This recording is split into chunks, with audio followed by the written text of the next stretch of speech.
Hey y'all, Brooke Benevento here with the Hi, It's Me, I'm the Problem podcast. I am so excited that you have decided to spend the next 10 minutes with me. My intention for these podcasts is to inspire others to live a life worth living. My greatest hope is that when you tune in to listen to these podcasts, you feel a little better than you did before you pushed play. I named this podcast Hi, It's Me, I'm the Problem, because when I heard those lyrics for the first time by Taylor Swift, something shifted inside of me, and I knew then that I was the problem. I realized that if I wanted my life to be different, I would have to take responsibility for myself and my actions, and that it was time to make a serious transformation within myself. The first part of my transformation started with becoming certified through the Think and Grow Rich Institute. And with my mentor's help, I transformed my life. Now, here I sit, a completely different woman, ready to share what I've learned with the world. So, with all that said, let's get into today's topic. Today, we are going to discuss being in flow. As I always say, this is a learning podcast. I will always leave you with a helpful tip on regaining control of yourself and becoming what you have always dreamt of one day being. As you and I both know, words have meaning. Because of this, I have become addicted to looking up the definitions of words.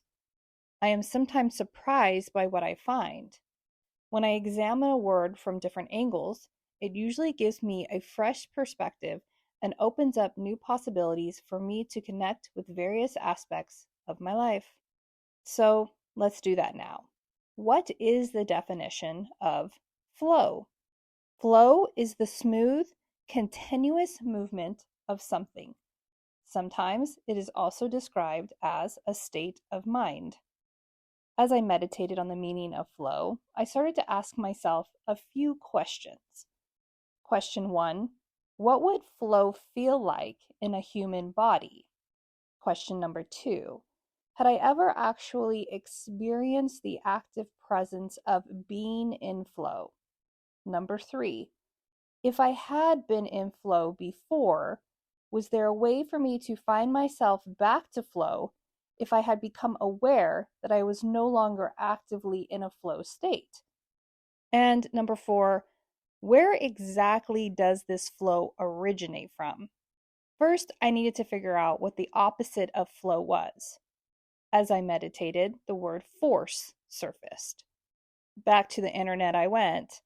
The definition I found for force was to push, to exert against something.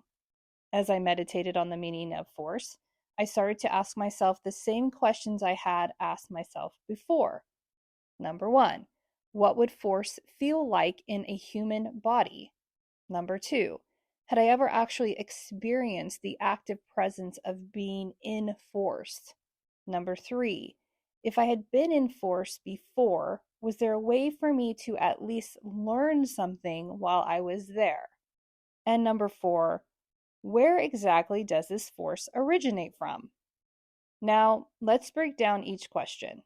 Question number 1: what would flow and force feel like in the human body? Flow would have the feeling of harmony, peace, love, joy, freedom, appreciation, empowerment, passion, eagerness, faith, and connectedness. What would force feel like? Boredom, worry, doubt, procrastination, discouragement, jealousy, anger, frustration, and impatience. Question number 2: have I ever actually experienced the active presence of being in flow and in force? I don't know about you, but I have definitely been in the presence of all of those feelings, which tells me that I have been in the active presence of both force and flow. Now, let's move to question number 3. If I had been in flow and force before, which now I know I have been in, was there a way for me to find myself back to flow once I had become aware that I was no longer actively in a flow state? And what could I learn from being in a state of force? Before I answer this question, I want to tell you a quick story that I think will help you understand and visualize what you or someone else might feel and look like in a flow or force state. As some of you know, my husband and I started an Amazon business in 2021. My husband handled all the logistics, and I handled the visionary and designer side of things. As time passed, I was invited to join a team that assisted others in building their own Amazon stores.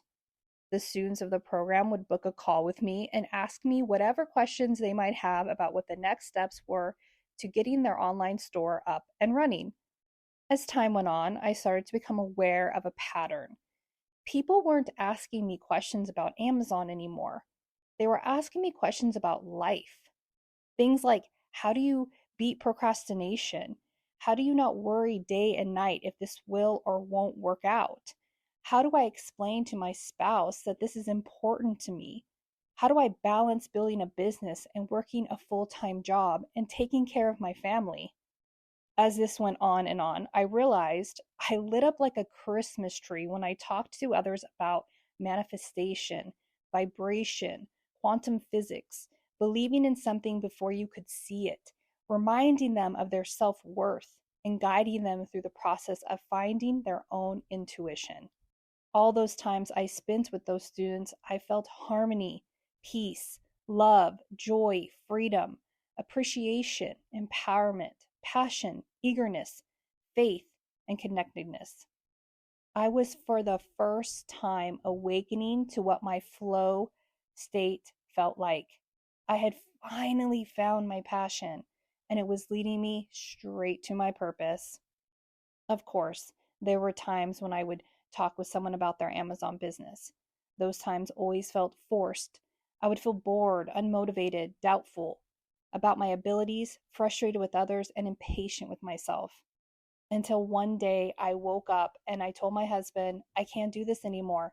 I don't care how good the money is. I can't teach Amazon anymore. My heart isn't in it. My heart is helping others discover their own peace of mind, like I have. So I walked away, and I've never looked back. Every day I make the choice to lean into the feeling of harmony, peace, love, joy, freedom, appreciation, empowerment, passion, eagerness, faith, and connectedness. I prefer to live in a flow state. I've made the choice to live in a world that feels good to me. This now leads me back to question number 3. Is there a way for me to get myself back in flow once I become aware that I am no longer actively in a flow state? And what could I learn from being in a state of force? The answer is yes. There is always a way back to flow state. Number 1, become aware of how you are currently feeling. Is what you are doing or thinking about bringing you joy, or is it bringing fear, worry, and procrastination? Number 2, switch your attention to something else that might make you feel love, joy, and peace. Number 3, and when you find that thing that makes you feel joy, love, and peace, reach for it more and more until you are in alignment with what flow feels like to you. Number 4, the lesson we learn from being held in a state of force is that you now recognize what you do not like. Knowing what you do not like gets you one step closer to what you do like. And finally, question number 4, where do flow and force originate from? It's quite simple, actually. It all begins in the mind. Every day, we each decide which side of the sidewalk to walk on. Do we walk on the side with the wind in our face, where every step we take feels like quicksand? Or do we walk on the side with the wind at our back, gently guiding us effortlessly towards everything we've ever imagined for ourselves? I want to leave you with a very, very simple quote today. A peaceful life begins when you discover that the secret to life is living with less force and more flow. That's all for today. If you would like to join a group of positive individuals, please find us over at Mighty Networks under Passion into Purpose Community. If you know anyone who may benefit from today's talk, please feel free to send them this podcast. Thank you for listening. Until next time, I wish you all peace.